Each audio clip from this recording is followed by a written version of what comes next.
Round one of the FIDE World Cup knockout tournament isn't quite over yet. Today's Monday and it's tiebreak day. But in this video I want to show you a game from game 2 of this first round, so played on Sunday the 2nd November.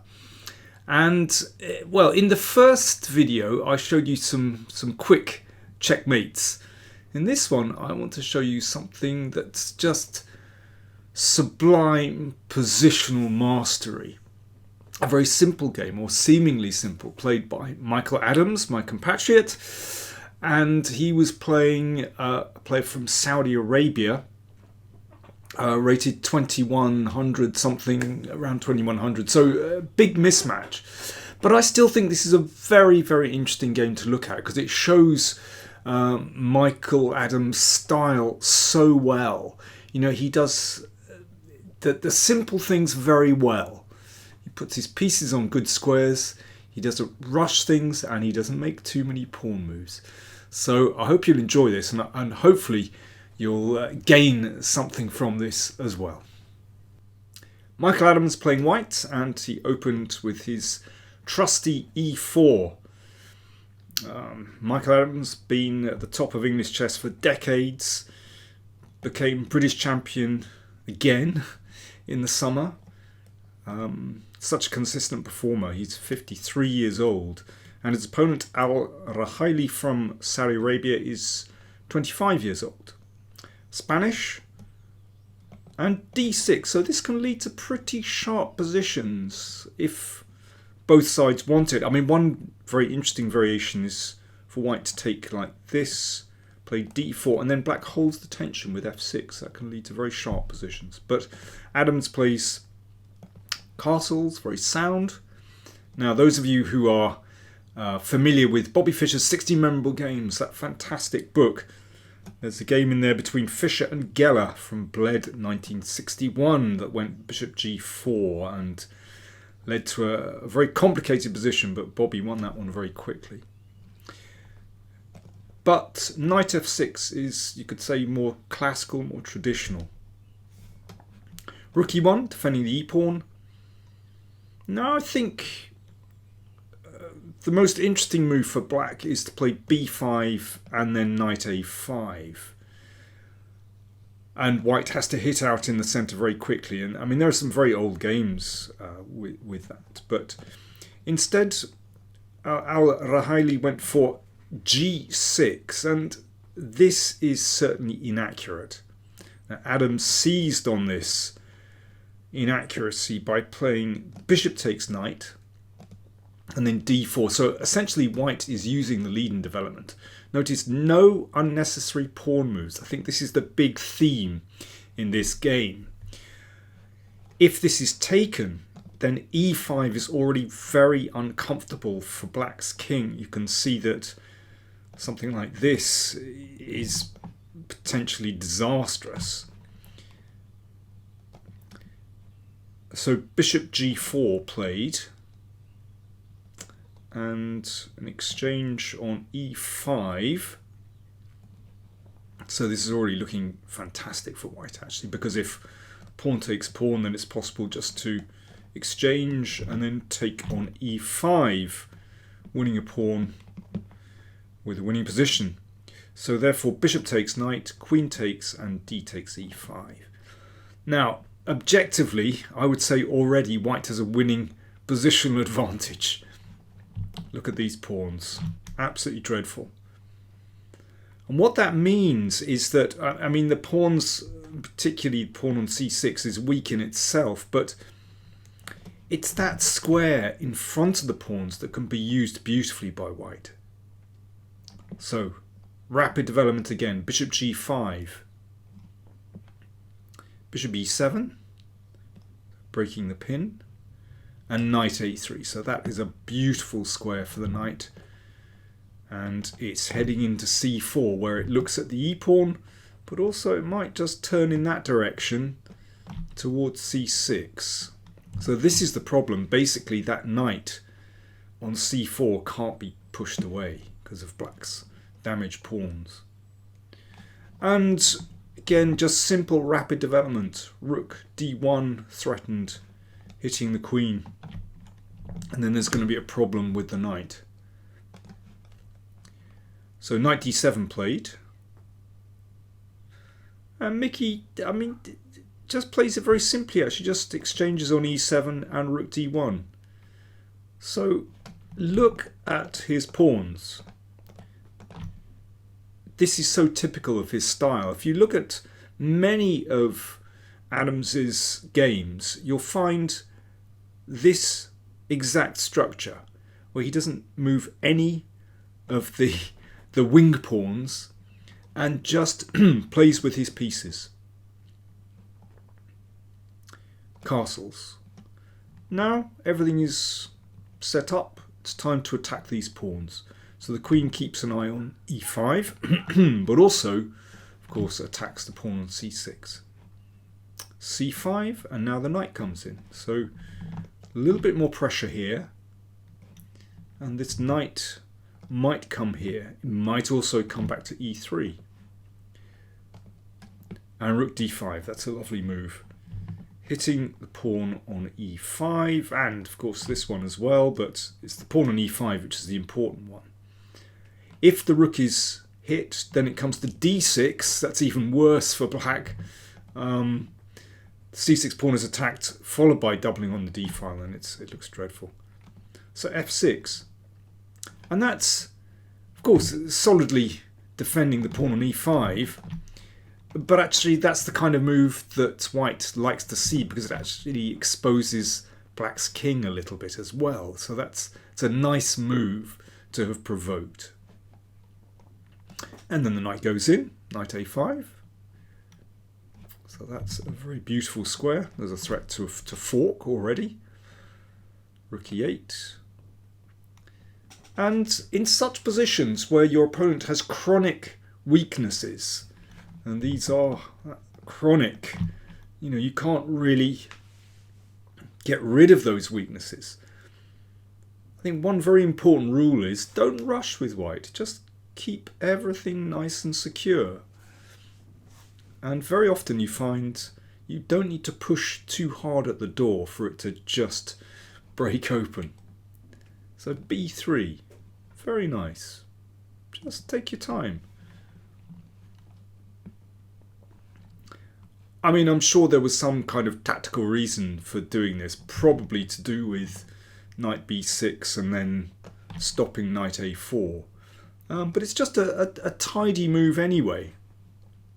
And black can do nothing in the meantime. Knight f8.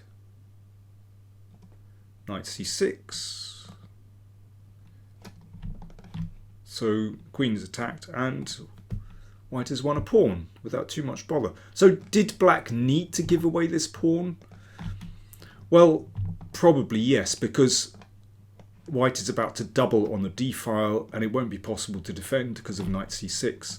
So yeah, basically this clever little move preventing the knight coming to a4 after rook takes basically is just winning that pawn. So that's why black gave it away. Well, that's one down, but you could say that jettisoning that pawn has at least given black a little bit of freedom with this knight, so it comes to a good square on e6. But white is a pawn up with beautiful pieces. And yeah, in that case, the endgame will be absolutely superb for white with its knight. I mean, that is what a beast, controlling all these squares, and that would actually prevent black occupying the d-file. So black doesn't want a queen exchange, fair enough. Rook a5, looking at another pawn. Knight back. Offering exchange of queens. Rook d5 comes back again. Again, no rush to... Well, you can't actually take on a6 here because of the exchange, but no rush to exchange pieces. I think this is very nice. So Adams basically maintains control. He didn't rush into the endgame. I mean, one thing is that Whoops, that was a mouse slip. You know, sometimes, you know, positions like this can be tricky to win because, you know, you give black a little bit of activity. It's only one pawn. So Adams is in no rush to exchange. I think that's also a very nice lesson. Just maintains these superb major pieces. And knight d6 at least blocks the d-file, but the queen comes back. Okay, black is sort of holding firm. I mean, there's no real activity, but Adams decides, okay, he's going to bring the knight back and perhaps put it here just to crack open the d-file. Knight b5, but the knight gets pushed back. It can't go to d4 because it gets trapped, so it has to go back. And knight c4, so there we are. The knight comes back, putting pressure here, hoping for an exchange, and then, well, with complete control of the d-file, then this looks winning for white, ultimately. So rook d8. And, you know, I think this is a very interesting moment. Again, you know, there's no need to rush. You can exchange and, you know, maybe build up with c4. Yeah, of course it's possible, but Adams prefers to keep the tension. Notice there is a pin on the d-file, so, you know, why solve black's problem, basically? So he just plays queen e2. And now there is a threat to take here. Exchange all the rooks and take on a6. You can work that out for yourselves if you want to look at it a little more deeply. Queen e7 played, so that defends against that. So at the end of all the exchanges, then black will be able to recapture with the queen at least holding on for a little bit. Okay, I think we need a think and drink moment here. So it's white play. So what did Michael Adams do next? So white play. Cheers.